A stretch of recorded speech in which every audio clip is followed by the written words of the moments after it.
RiME is a single-player puzzle platforming adventure developed by Tequila Works and released in 2017 for PC and all your standard consoles. Its breathtaking art style caught my attention before anything else, and its exquisite score and creative environmental challenges kept my interest peaked throughout. If I had to describe RiME in one word, it would be therapeutic. It was incredibly relaxing, but not without confrontation. It felt welcoming in its presence, but only on the pretense of overcoming hurdles. It felt like an experience unlike any other, a breathtaking harmony of sights, sounds, and thoughts. Other players seem to agree, with the game holding a 90% positive user score on Steam. The general consensus being, while slightly flawed in a few places, RiME still holds up excellently as a sensorily pleasing adventure. However, many critics found the game shallow. Shallow, boring, derivative, or dull. I normally take reviews with a grain of salt, and you should too, as it's not healthy to let the opinions of others exclusively shape your worldview, nor to ignore new ideas or takes outright. That said, even from respectable people whose opinions tend to align with my own, I can't help but firmly disagree with critics' mixed consensus on RiME. There are mechanical issues worth addressing, there are entirely valid complaints that we will be discussing, but at the end of the day, in my opinion, it seems critics missed the point of RiME.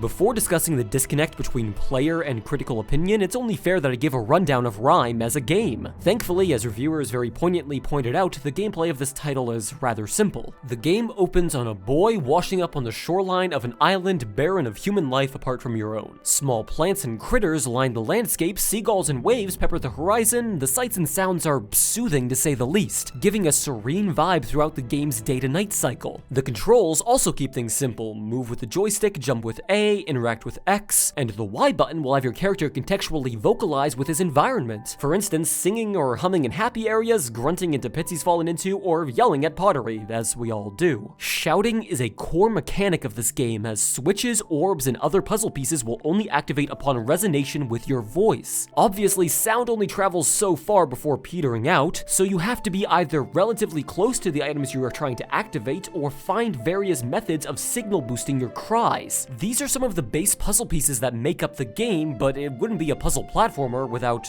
well, platforming. Large gaps and ravines accented with ruinous bridges and columns make up most of the standard platforming. Climbing, however, is a bit of a different tale. Much of RiME's more vertical terrain is scaled by climbing on ledges marked with scrapes and scratches. Pits and long falls serve as mild deterrents more than actual hazards, instantly respawning you near where you lost your footing. And this, in and of itself, is another mechanic critics harped on. While seemingly hand-holding, I found the depth in platforming to be based around locating areas to climb or jump across rather than the climbing and jumping itself. The world of RiME is rather linear, with the path naturally laid out by the terrain to make navigation a simple experience. However, secret collectibles like art pieces and custom costumes will line the margins of the map, rewarding those who stray off the beaten path. Regardless, one should have little trouble finding their way through the world, helped along further by the child's fox friend, who will sit atop perches in the direction of progress and act as a barking beacon. While I say this game is endlessly relaxing and soothing, if you're someone who is startled or hurt by the sound of a dog's bark, RiME may not be for you, as the fox's yips can come off as more irritating than endearing, though I grew used to it throughout the course of the game. Back to my point, I'd rather not detail every aspect of every puzzle, as giving away their solutions can devalue the entire experience. However, one of my favorite features of which I must express my love for is the use of light and perspective as keys to unlock doors stood in the way. For instance, mechanisms which control the time of day used to cast shadows from statues over receptacles, or peering through a looking glass to prospectively align fragments of a doorway strewn across a large area. The use of the environment itself as puzzle pieces allows RiME's beauty to function as more than simple eye candy. As the maps are frequently designed to allow you to see areas from quite far away, I find it satisfying to, for instance, notice a giant door-shaped indentation in a wall, then unlock it from a distance simply by viewing it from another perspective. One level features a colossal bird which attacks you from above, but seeing as combat is by no means a focus and barely even a concept in this game, you instead are tasked with hiding from its gaze by sticking to shaded areas of a desert and then unleashing a cloud cover in the air to strike the beast down.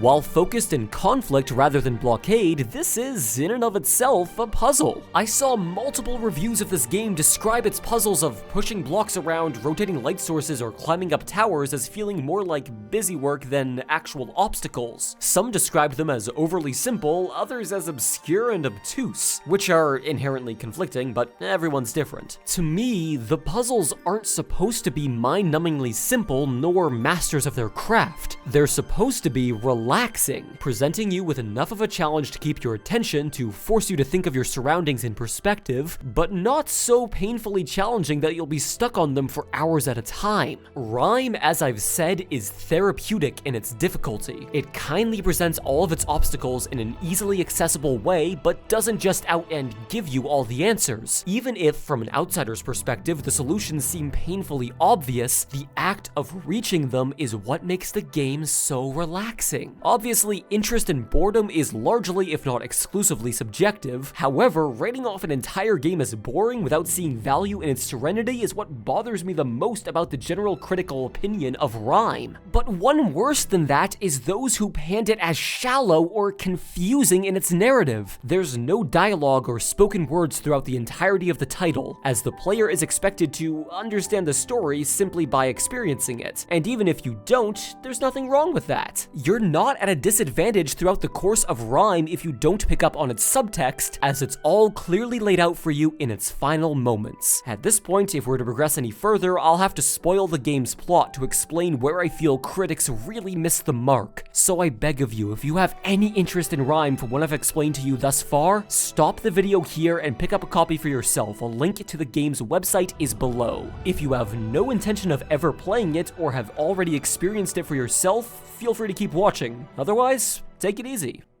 We good?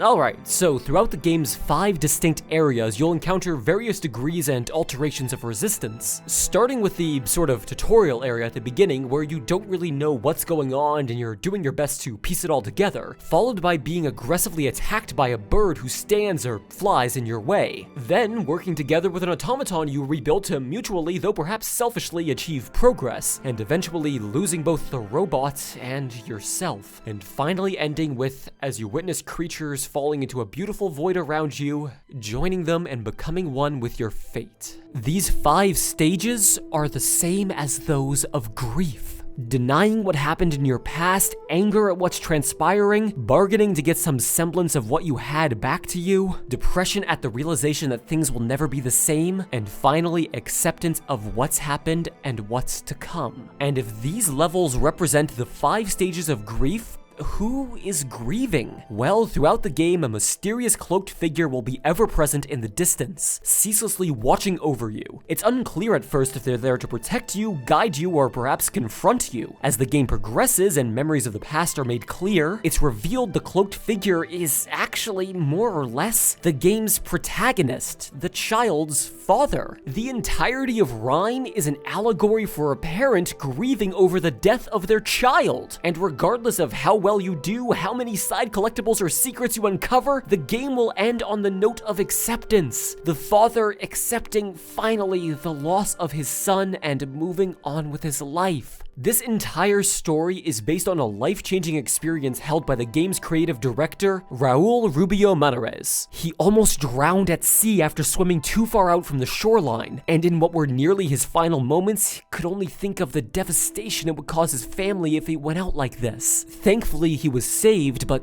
the moment stuck with him ever since. The trauma, the thoughts of grief and loss, and even the near drowning itself all came together to form the crucial story beats of RiME. With a topic deep enough to drown in, how could the game be considered shallow? Because the gameplay is simplistic? To me, that misses the point altogether. A game doesn't have to be complex to be impactful. The puzzles and controls don't have to be endlessly confounding to grant satisfaction. The story doesn't have to feature full voice acting or a long-winded narrative to have purpose. The point of RiME is embracing inevitability, serenity, and moving forward. The challenge is just enough enough to not be a cakewalk, but not so much that it feels punishing. It's not trying to be as complex a puzzle game as, say, Portal, rather a simplistic but engaging challenge, using creative mechanics and, while not pushing the boundaries of their possibilities, stimulating the mind nonetheless. I went into RiME expecting it to be more Zelda-esque, with combat, health bars, and a harrowing tale of an adventurer. Instead, I found a forgiving, therapeutic, welcoming experience, one that will stick with me forever. Does the game have problems? Of course it does. Some areas' lighting is poor or glitchy, the loading screens are lengthier than I'm accustomed to. I've heard many reports of performance issues on hardware that should be more than capable, as well as the Nintendo Switch version having been lackluster at launch, to say the least, but that has since been addressed. I occasionally found myself wishing the game did more with its perspective and lighting puzzles. Sometimes jumps that look too far to land are expected of you, and the underwater segments felt closer to tedium than they did serenity. Are these criticisms fair? Yes, absolutely. And honestly, the $30 price tag for around 7 hours of gameplay does strike me as a tad steep.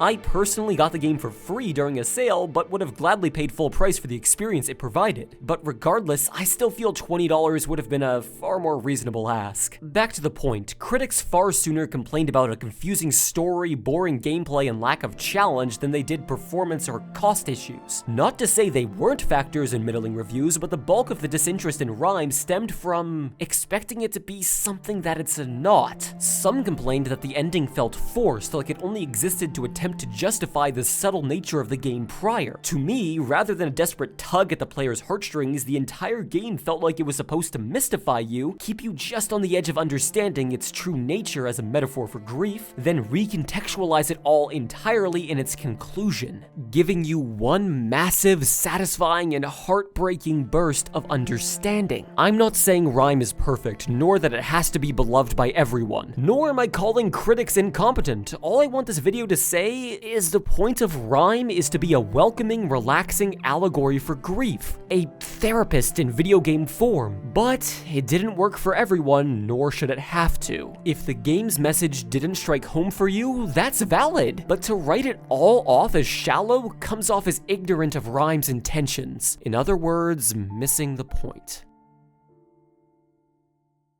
I hope you enjoyed this slightly more positive, if occasionally a bit depressing, retrospective, but after having beat this game for myself, I simply had to talk about it. And if you want to see me talk some more, you could follow me on Twitter or my new Instagram. Yeah, that was a pretty bad pitch, wasn't it? Well, check it out if you're interested. Regardless, thanks for watching, have a good day, and take it easy.